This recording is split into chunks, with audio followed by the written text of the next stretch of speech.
We're continuing with the story of the Ramayana, and we're on the fourth book, Kishkindatani.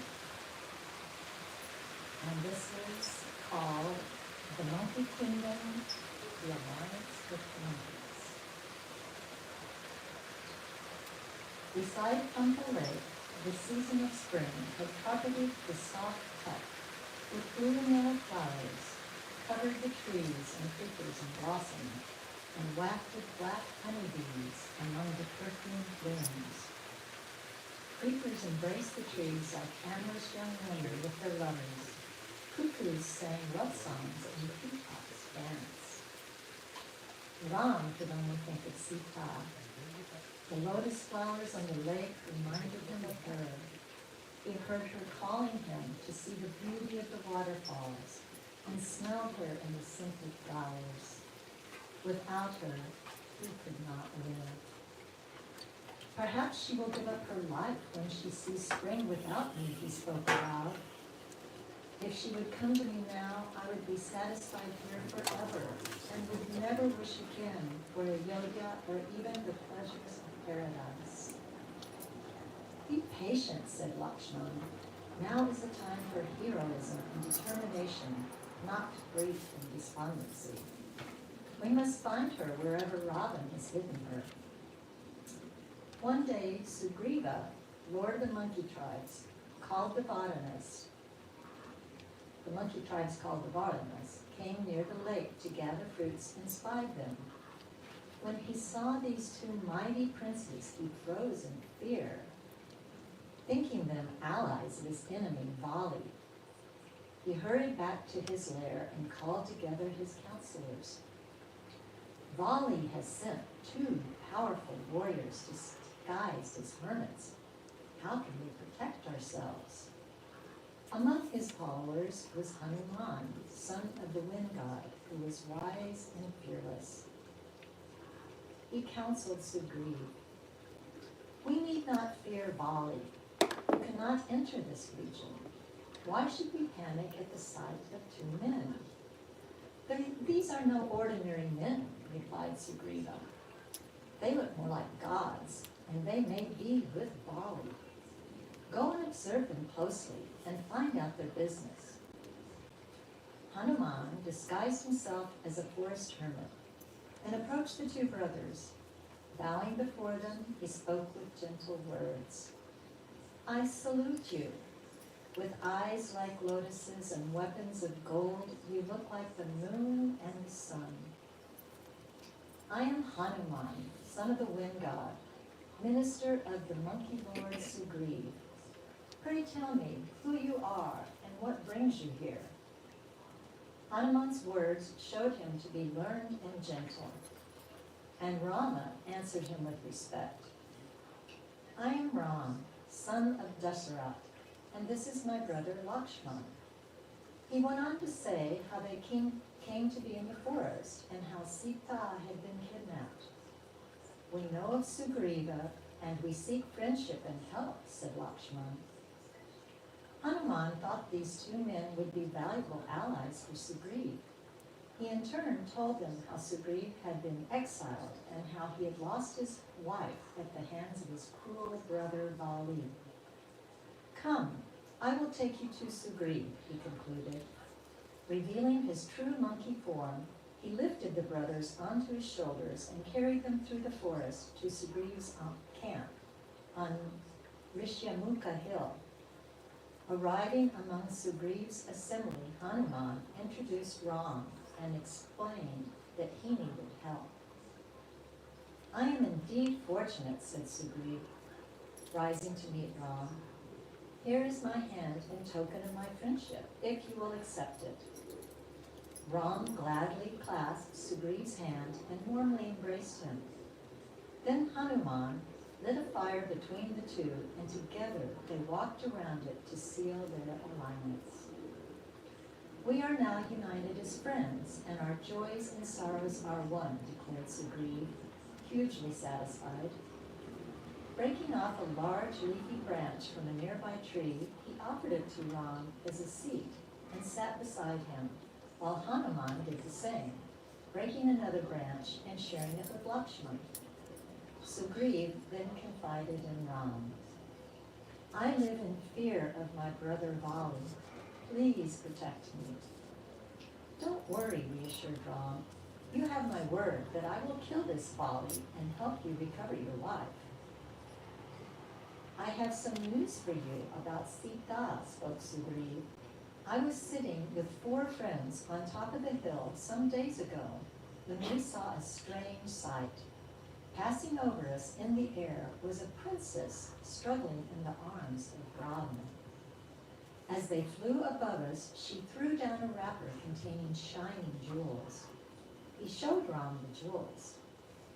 Instantly recognizing them, Ram could not hold back his tears, and he cried, "Oh, my darling," holding them to his heart. "Tell me where Ravana has taken her, and I will send him to his death this very day," he swore. "I do not know where Ravana lives or where he has taken Sita," confessed Sugriv, "but I give you my word that I and my monkeys will find her. Do not give way to this overwhelming grief. As your friend, I beg you to be brave and restrain your tears." "I am thankful for your words of advice," said Ram. "You are a true friend in time of need. But tell me, how can I help you?" Sugriv told Ram his story. Vali, his elder brother, son of Indra, the rain god, was ruler of the Varana kingdom of Kishkinda. One day, the demon Mayavi challenged Vali to a duel. Taking Sugriva with him, Vali went to face him, but the demon fled. They gave chase, and Mayavi hid in a deep cave. Ordering his brother to stand guard outside the cave, Vali went in after him. A year passed, and still he had not returned. So Sugriva, thinking his brother dead, sealed the mouth of the cave with a large stone and returned to Kishkinda, where he was crowned king in Vali's place. Meanwhile, Vali killed Mayavi and escaped from the cave, arriving back in his kingdom to find Sugriva on the throne. In fury, he denounced him, seized his wife, and banished him. Since then, I have lived in fear, wandering the forest and hills until I found shelter here in Rishyamukha, the only place where Vali cannot harm me. He can throw mountain peaks in the air and catch them and tear up large trees at will. But once he fought the demon Thandubi, killing him by throwing him a distance of 4 miles. The demon's body landed near this place and splashed blood on the sage of Matanga. The sage was so disturbed by this intrusion that he cursed Vali that if he or any of his monkeys ever set foot here, they would be turned to stone. This is why we live here, because it is the only place where we are safe from him. Now that you know the strength of Vali, you will surely understand if I doubt whether you are strong enough to oppose him. No one has ever defeated him in combat. So how do I know you can do it? The skeleton of the demon Thandubi lies nearby. If you can throw it with your foot a distance of 1,000 yards, then you may be strong enough. Ram took up this challenge and, lifting the carcass with his toe, tossed it 100 miles. But Sugriva was not satisfied. The carcass is dried up and lighter than when Vali threw it. I have another test for you. Sometimes Vali used to pierce these sal trees to practice his archery, splitting the trunk of a tree in 2. If you can do that, you are strong enough to defeat him. Close by were 7 sal trees in a row. Ram took an arrow from his quiver and shot it from his bow. It passed through each of the trees in turn, then penetrated the earth as far as the underworld, before bursting out again minutes later and re-entering his quiver. After seeing this feat, Sugriva bowed low in astonishment. and was fully convinced of Ram's power to defeat Bali. Come then, said Ram, let us go to Kishkinda, where you can challenge your brother to a duel. The death of Bali. Kishkinda, the capital of the Vanara kingdom, was built around a series of underground caves with carved pillars and cascades of water. Here Bali lived in comfort with his wives. His peace was disturbed by the roaring of Sugriva, who came and stood outside challenging him to duel, with Ram concealed in the forest nearby. The two brothers met with a thunderous clash, like Mercury crashing into Mars. Ram, concealed behind a tree, watched closely, his bow at the ready, waiting for an opportunity to strike Bali. But he was baffled. The brothers appeared identical, and it was impossible for him to be sure which one was Bali. Eventually, Bali got the upper hand, and Sugriva, battered and bleeding, was forced to retreat, running for his life to the safety of Rishamukha. When Ram returned, Sugriva was dismayed. You encouraged me to fight with Bali, said Sugriva, saying you would kill him. But now I see it as I feared. You don't have the strength to do it. Let me explain, replied Ram. I was unable to tell you and Bali apart, and did not dare fire my arrow in case I killed you by accident. Next time, you must wear some distinguishing mark. So Lakshman made a garland of flowering creepers and put it around Sugriva's neck, and they went back for a second time. At the entrance to Kishkinda, Sugriva let out a roar which split the air, frightening away all the forest animals. In response, Bali shook with rage and prepared to meet him, but his wife, Tara, was anxious. Quell your anger and don't let yourself be provoked. I feel uneasy about Sugriva coming a second time. I have heard that he has made a friendship with Ram, son of the Emperor of Ayodhya, who is invincible on the battlefield. My advice is that you abandon this quarrel with your brother. Make him Prince Regent and give him gifts and befriend Ram as well. But Bali, in the grip of fate, did not heed Tara's advice. Why should I put up with his arrogance, said Bali. And besides, Rama would never harm an innocent person such as me. I will fight again with Sugriva as long as he stands up to me. He will soon run away when he feels the blows of my fists. So Bali sallied forth, hissing like a snake. His brother Sugriva, shining golden brown, tightened his cloth and waited for him. The two met once more, colliding like two bulls. Bali smashed Sugriva with his fist, making him vomit blood. Then Sugriva tore up a tree trunk and struck Bali to the ground, making him shake. They locked in combat, each effulgent like the moon and sun in the sky. They fought with tree trunks, boulders, fists, feet, arms, and legs, roaming about the forest, smeared in blood like two storm clouds. Bali started to get the upper hand, and Sugriva desperately looked around for Ram. Seeing his chance, Ram let loose an arrow tipped with gold and silver. With a thunderous clash, it tore into Bali's breast and knocked him to the ground. Uttering a cry of pain, he lay motionless. He was mortally wounded, but he still had the strength to speak. He saw Ram, and he accused him. This is a cruel and dishonorable act, to kill someone who was not fighting against you. I never thought you would stoop to attack in such a way. I did nothing against you. I am an innocent monkey who lived in the forest eating only fruits and roots. Though you are born to be a king, you have no rights over me. You are a ruler of men, wherein I am a beast, of the jungle who has done you no harm. What do you have to say in defense of your brutal behavior? Vali lapsed into silence, his mouth parched and his body racked with pain. Ram answered Vali with respect. Why do you reproach me?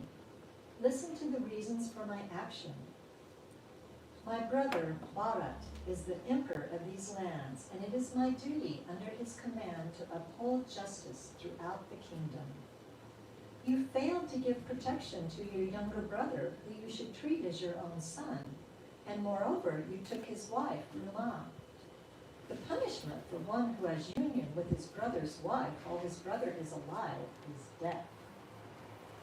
These are my reasons for slaying you, as well as to fulfill my word to your brother that I would help him recover his wife and his kingdom.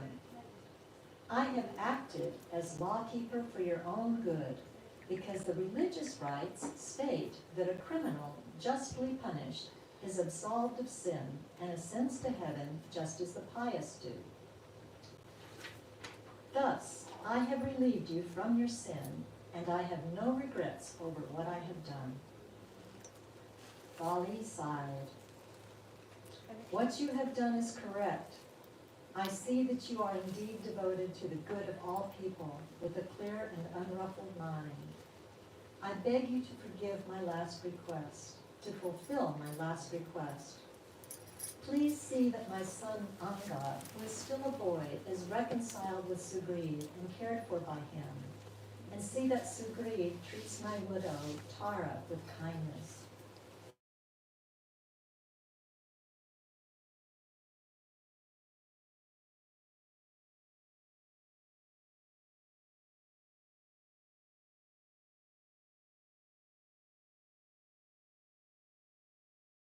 He glimpsed his brother Sugriv standing before him.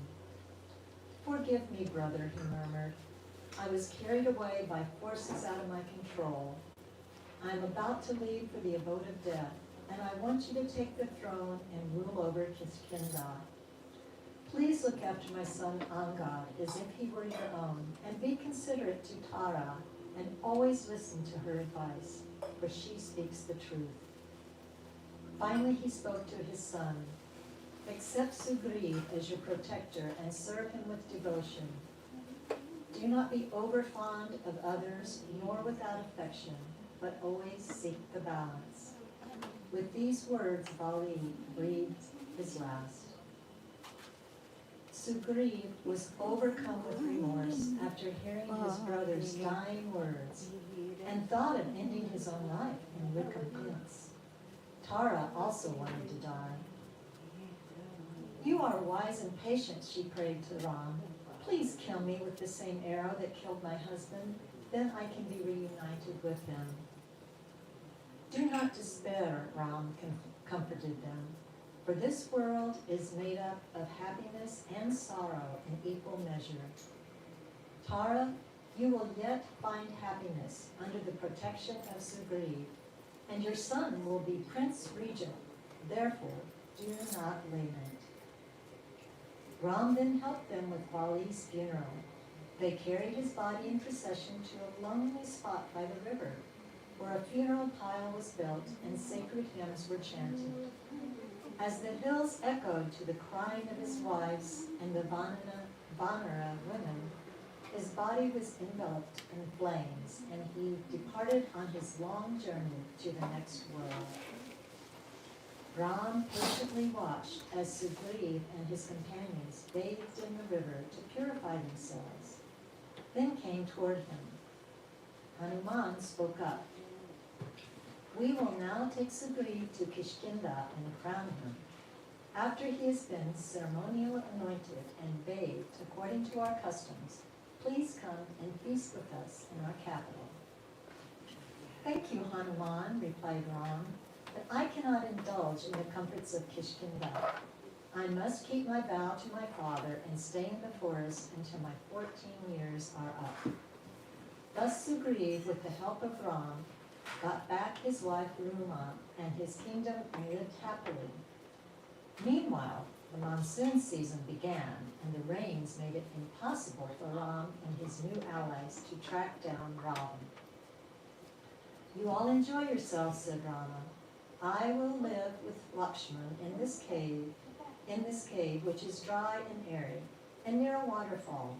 In 4 months, when the rains are over, our search for Sita will begin."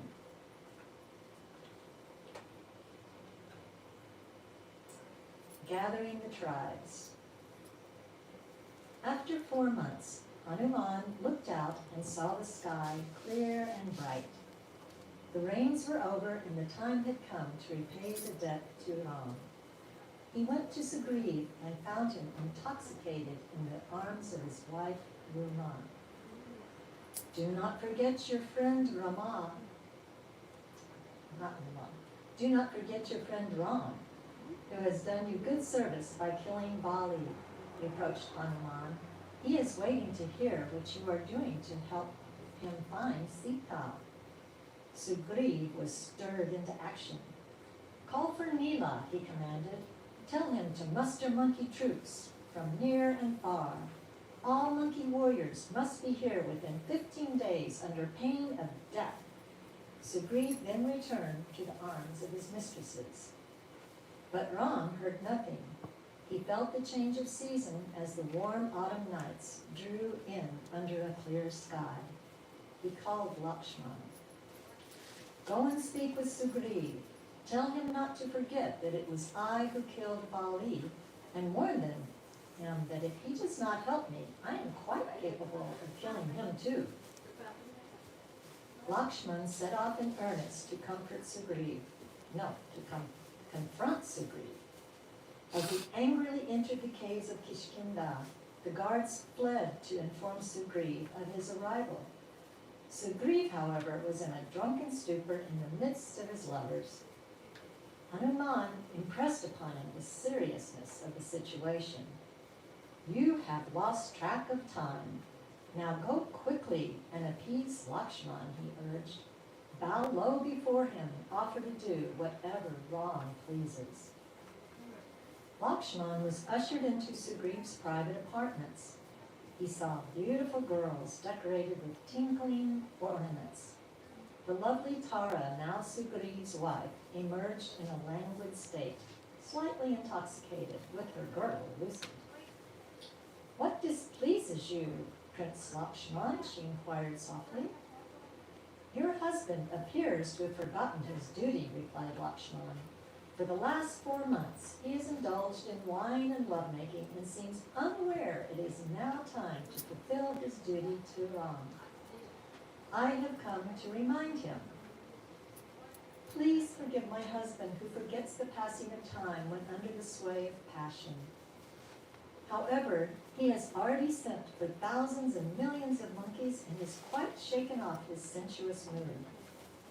Tara beckoned him into Sugriv's presence, where he beheld Sugriv lying like a god on a soft couch embracing Ruma, served by young women, his eyes rolling with intoxication.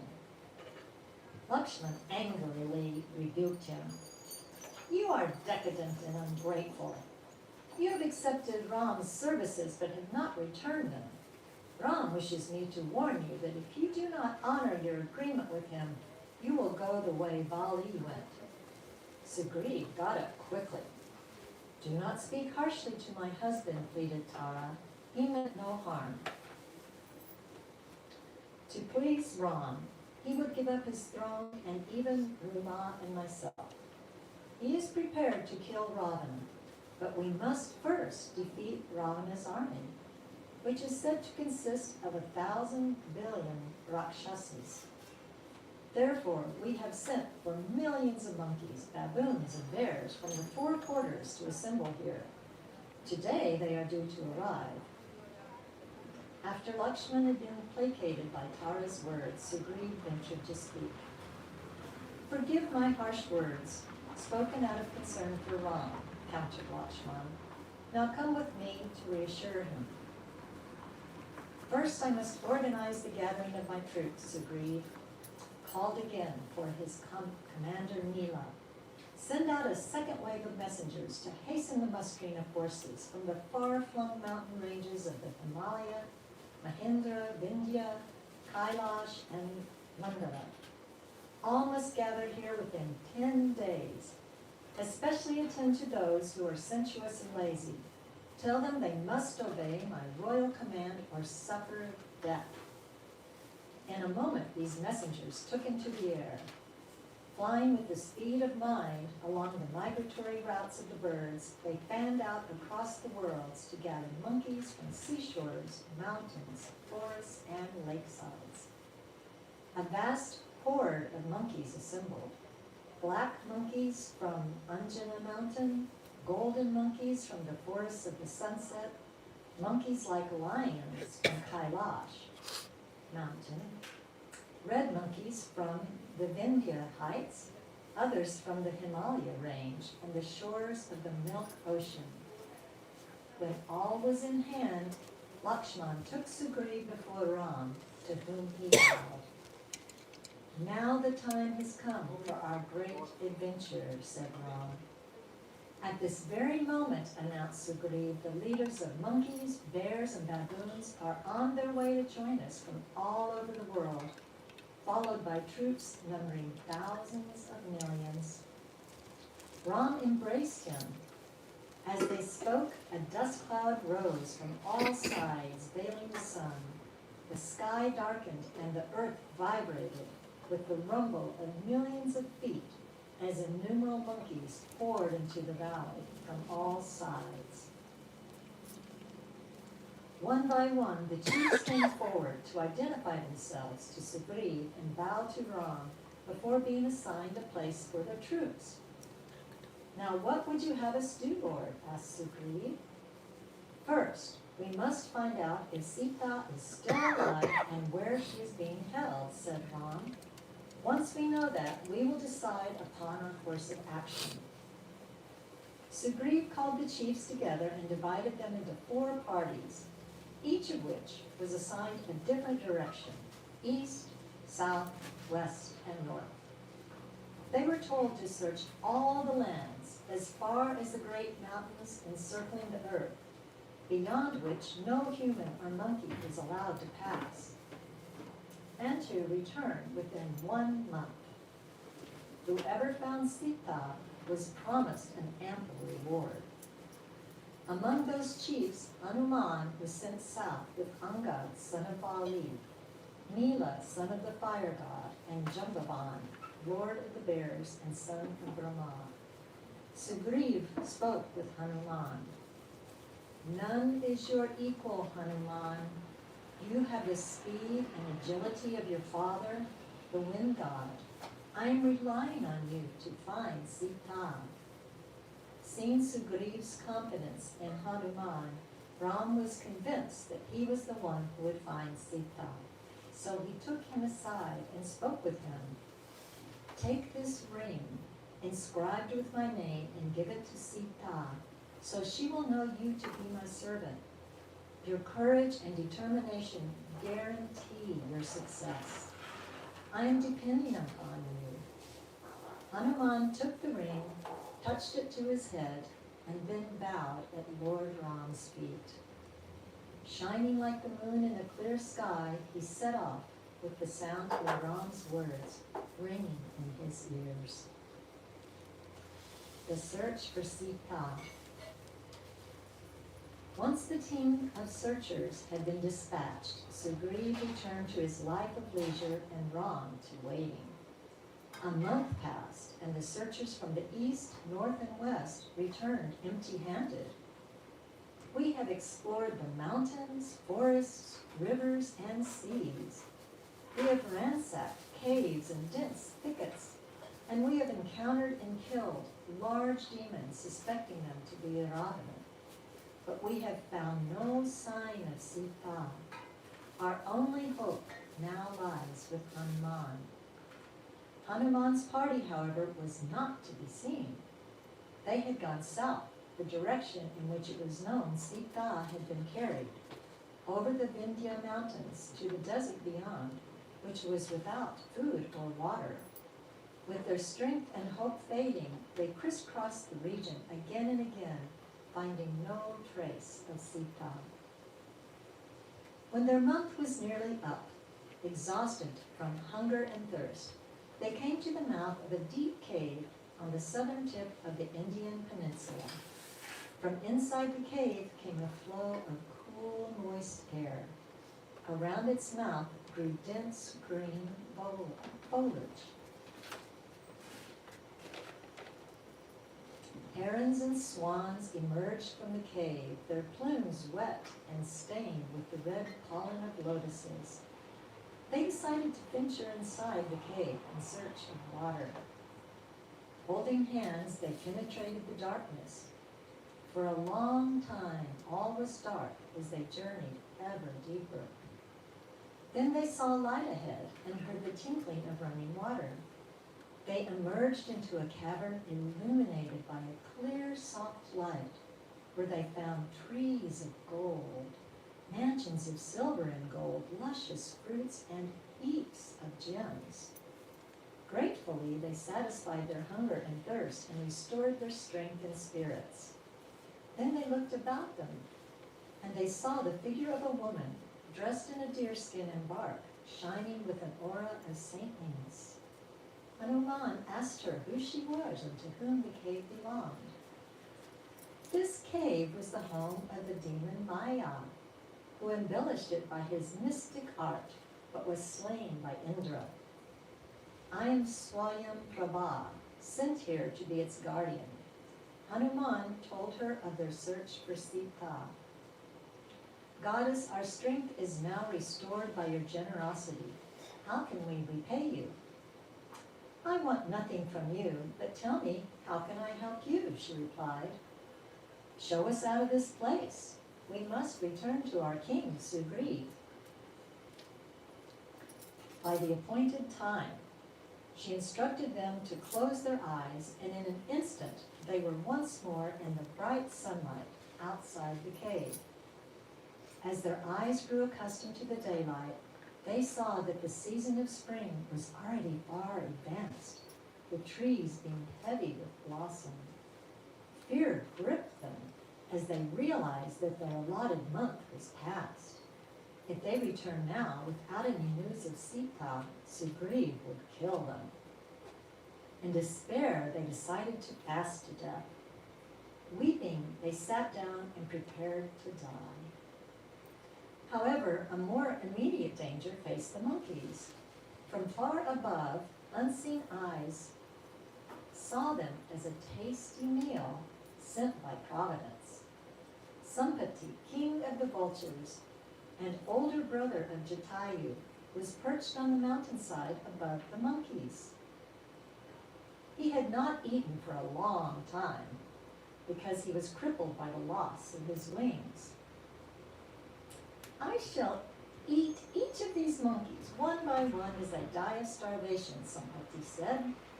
The monkeys heard this and looked up to see the huge vulture. Jatayu, lord of the vultures, gave his life for Ram, protested Angad. Must we, who have sacrificed so much in the service of Ram, be eaten by this vulture? Sampati was bewildered to hear mention of his brother Jatayu in the name of Ram, whom he knew to be the glorious son of Emperor Dasarath. Sampati spoke. Who is it that speaks of Jatayu, my brother, and of Ram, son of Dasarath? Help me down from my perch so that I may speak with you. The monkeys, who were past caring, thought they may as well die as food for this vulnerable vulture as by starvation, so they helped him down. They told Sampati the full story of Sita's abduction, Jatayu's death, and the monkeys' failure to find Sita, and their consequent state of despair. Sampati was distressed to hear the death of his younger brother Jatayu, and eager to help in search for Sita.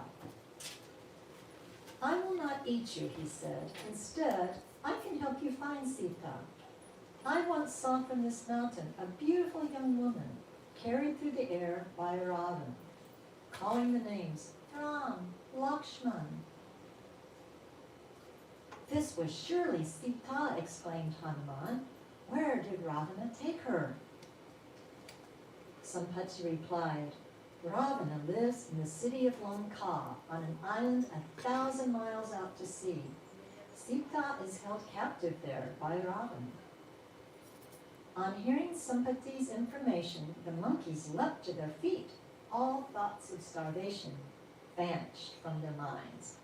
Excitedly, they took leave of Sampati and made their way to the nearby shore of the Indian Ocean.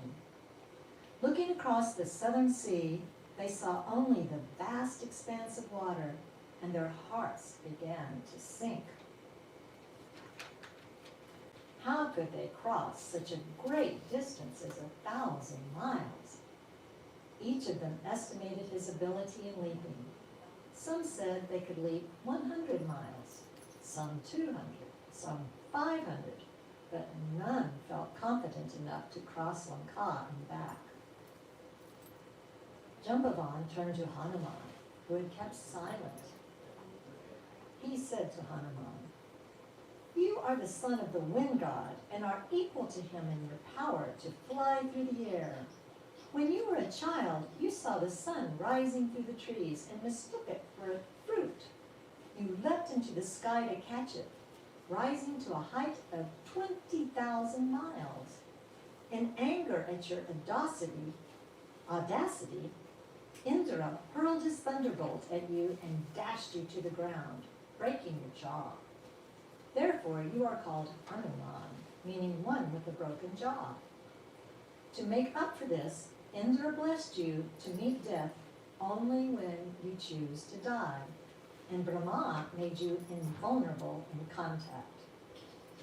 Now, show us your prowess by leaping across the vast ocean to Lanka. While Jambavan spoke, Hanuman shook off his depression and grew to a colossal size. Whirling his tail in delight, he prepared to leap across the ocean. I can overtake the sun on its journey from east to west, or jump to the very ends of the earth, scattering clouds and shaking mountains. Certainly I will jump to Lanka.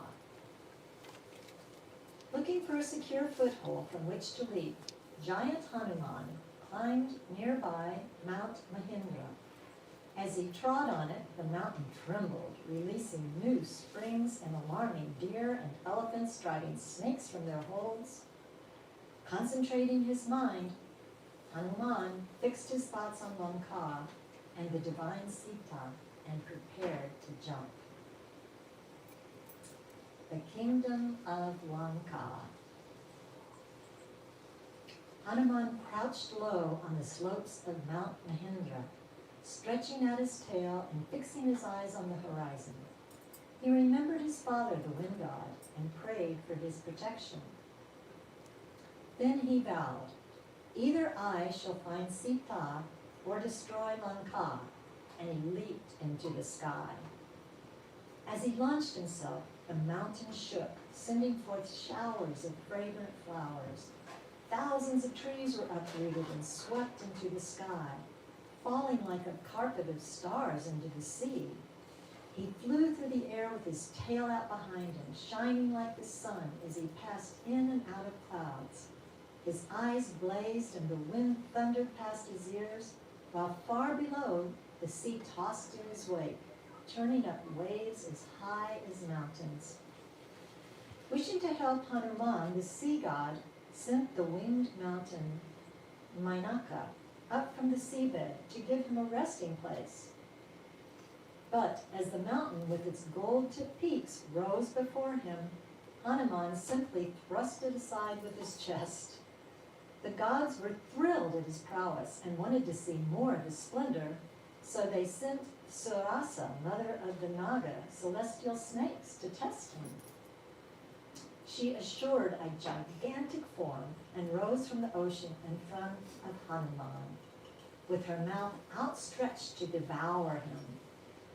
But Hanuman expanded his size, forced her to open her mouth wider, then shrank to the size of a thumb to enter and leave her mouth in an instant, and continued on his way. Next came the sea demoness Simhika, who had not eaten for years. When she saw Hanuman flying above the sea, she used her magic powers to seize his shadow. Hanuman felt himself held back by some unseen influence and looked down, seeing Simhika in the sea. He swept down towards her, and she tried to swallow him, but he again shrank to nothing and flew into her mouth. Penetrating deep inside her, he burst out through her heart and killed her instantly. As he neared the island of Lanka, Hanuman saw forests and mountains stretched out before him, and in the distance, Mount Trikuta, beside which stood the fabulous city of Lanka, looking like the capital of heaven. He returned to his normal size and touched down safely on the peak of Mount Trikuta. Not even short of breath, he set off through the lush jungle toward the city. Soon he arrived at the edge of the outer moat, beneath the towering walls and turrets of gold with pennants fluttering in the breeze. He made his way to the northern gate, where he saw large numbers of guards and much coming and going. He lay hidden among the trees until darkness fell. When all was dark, he shrank to the size of a cat and sprang over the battlements. By the light of the full moon, he followed the main highway into the city. Around him were mansions of gold inlaid with diamonds and pearls. Deep rumblings like the distant roar of the ocean came from the depths of the city, and here and there bells tinkled. Suddenly, he was challenged by a hideous female figure. "Who are you and what do you want?" she demanded. "First tell me who you are," Hanuman replied. "My name is Lanka, the guardian spirit of this city, and I am aware of all that goes on here. No one can wander about this city without my sanction." "It is my wish to see around Lanka, and I shall do as I please," retorted Hanuman. "Not without overcoming me," she cried, and she struck Hanuman on the face. In retaliation, he felled her to the ground with a slap. "Spare me," she begged. "I was once told by Brahma that when a monkey enters Lanka and overpowers me, the defeat of all the Rakshasas who live here will soon follow. I give you permission to go wherever you please and assure you that you will accomplish your purpose, and in so doing, bring about the destruction of Ravana." Hanuman continued on his way. Soon he heard laughter and music and saw on the streets people of all kinds. Some were ugly, others beautiful, some coarse, others refined. He saw scholars and priests, powerful warriors and drunken fools. Naked ascetics with shaven heads muttered malevolent spells and eyed him curiously as he passed, while monstrous demons with deformed features and misshapen bodies guarded doorways along the way, armed with swords, clubs, and spears. After passing many mansions and crossing wide avenues, Hanuman came to the outer gates of Ravana's palace, made of solid gold, embellished with precious gems. Inside was a city within a city, filled with mansions of gold and silver, teeming with demons strutting here and there, challenging each other in proud tones, singing boisterously or lying in drunken stupor. He also saw noble beings, handsome and graceful, dressed in finery and shining brightly. Entering the inner palace, Hanuman passed armed guards mounted on chariots and throngs of courtiers in avenues vibrant with the sound of kettle drums and trumpets. He came upon Rakshasas, women, some bashful, some alluring, all exceptionally beautiful. He looked at them all closely, hoping to find Sita, but he saw her nowhere. He ranged among the houses of Ravana's generals and ministers, and his brothers Kumbhakarna and Vibhishan. He passed Ravana's stables, which housed mighty war elephants and horses of many colors, and then he entered gardens and pleasure grounds resounding with the cries of peacocks and sparkling with heaps of gems. Finally, he reached Ravana's personal residence. Blazing with jewels, it was a palace of such splendor it seemed as if heaven had come down to earth. In its inner courtyard was moored the fabulous Pushpak airplane, like a mountain with domes clustered one above another. That was the airplane that Ravana had stolen from Kuvera, the treasure of the gods, and was his proudest possession. It was built from gold, silver, coral, and crystal, yet it hovered weightless above the ground. Hanuman slipped aboard, up the stairways of gems, through pillared halls, laid with crystals and lit by emeralds and sapphires. Fountains played in lotus pools surrounded by groves of artificial trees and flowers. The Pushpak was capable of traveling at the speed of mind along cosmic pathways. It was imbued with a mind of its own, which responded to the thoughts of its commander, who must have exceptional power in order to control it. Hanuman scoured all the chambers and hallways on its many levels, but did not find Sita. From there, he stole into Ravana's private apartments, where he saw bevies of gorgeous women deep in slumber, exhausted from their revelries, their limbs and coverings all in disarray. With their heads pillowed on one each other's breasts and arms, their garlands and necklaces scattered, and their breath perfumed by fragrant wines, they looked like swans floating on a sea of lotus flowers. Lamps burned dimly, held by sentinels of gold who watched silently over the fair assembly.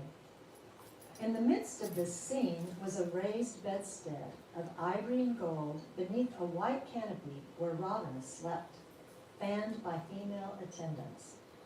His powerful arms, encircled with gold bracelets and flashing with diamonds, revealed the scars of many battles.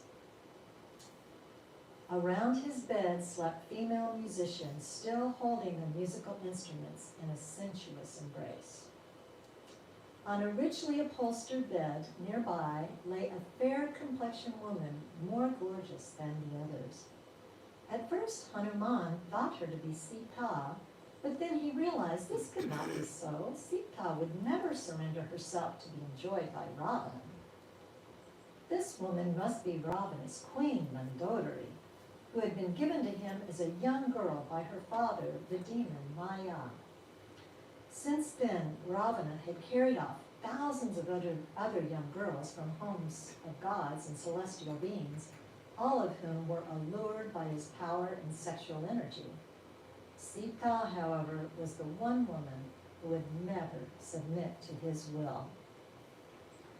Just then, Hanuman came across a grove of ancient Ashoka trees that he had not noticed before, hidden beneath a wooded hilltop beside Ravana's palace.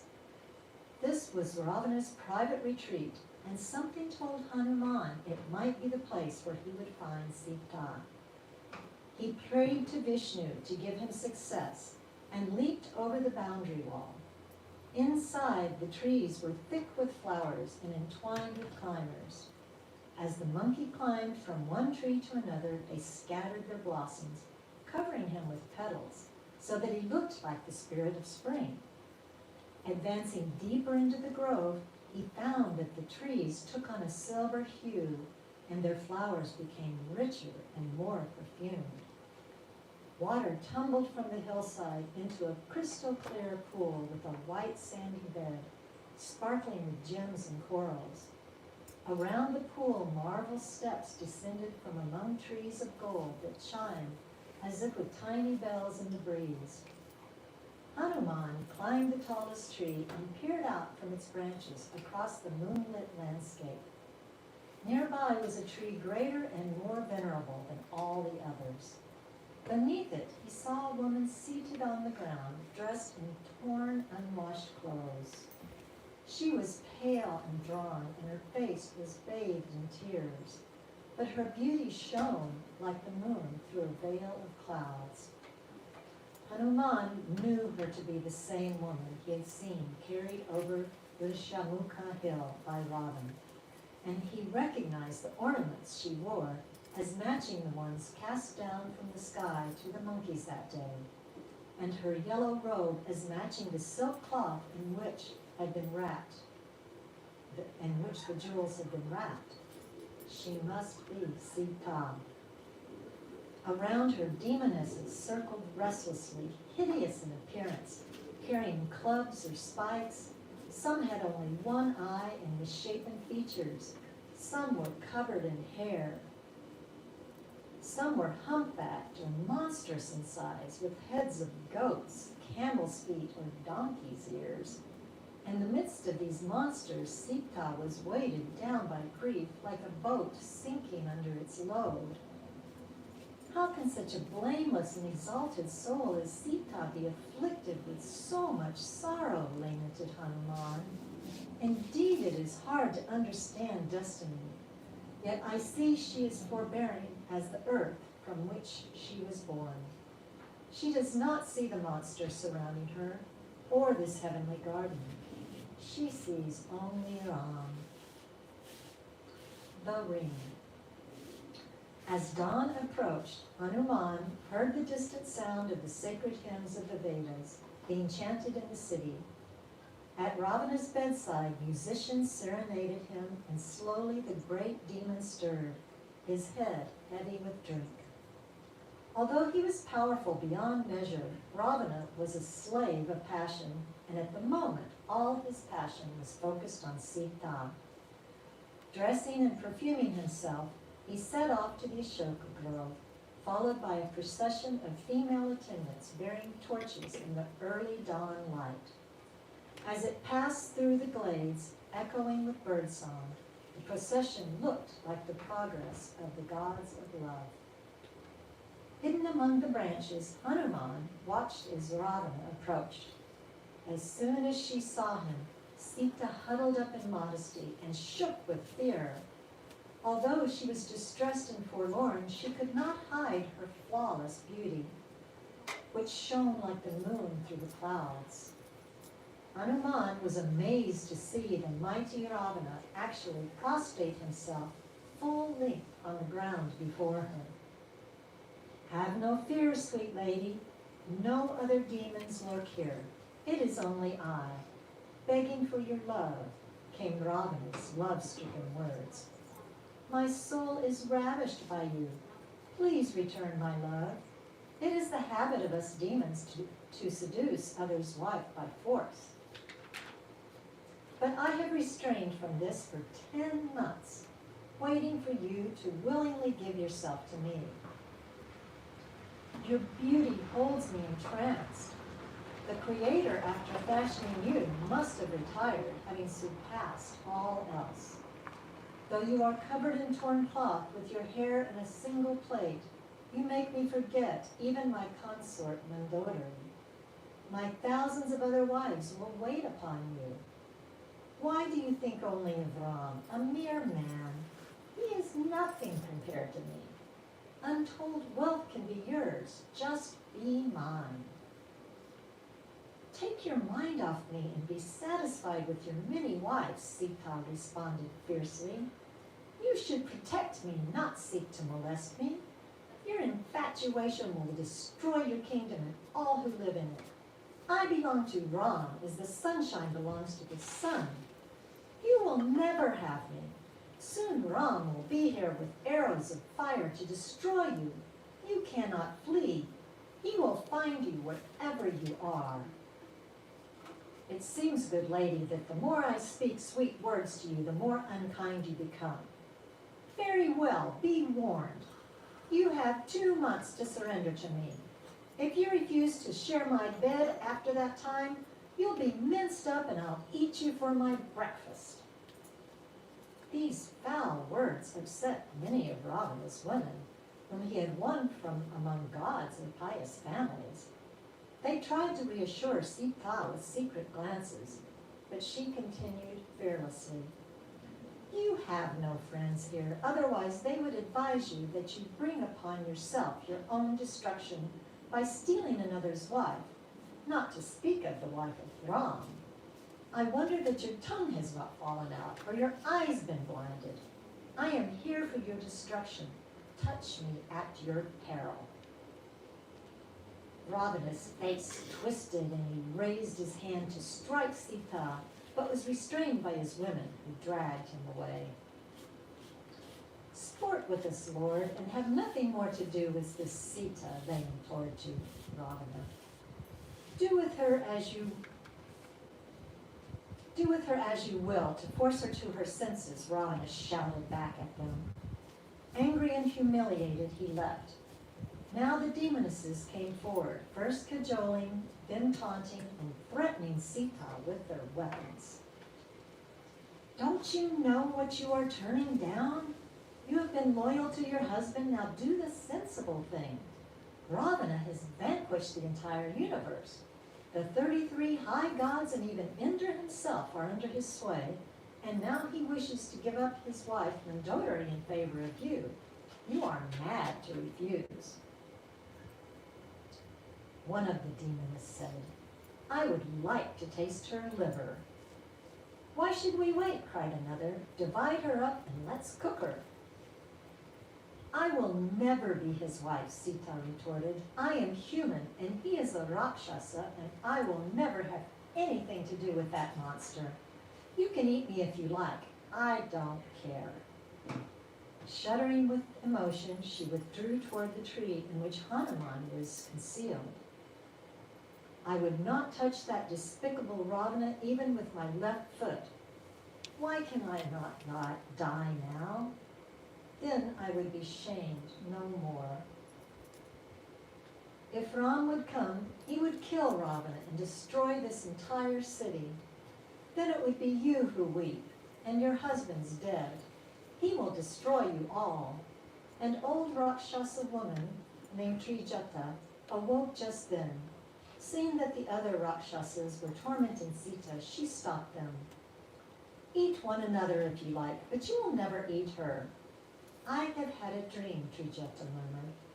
I saw Ram, dressed in shining white, riding with Sita on a great white elephant.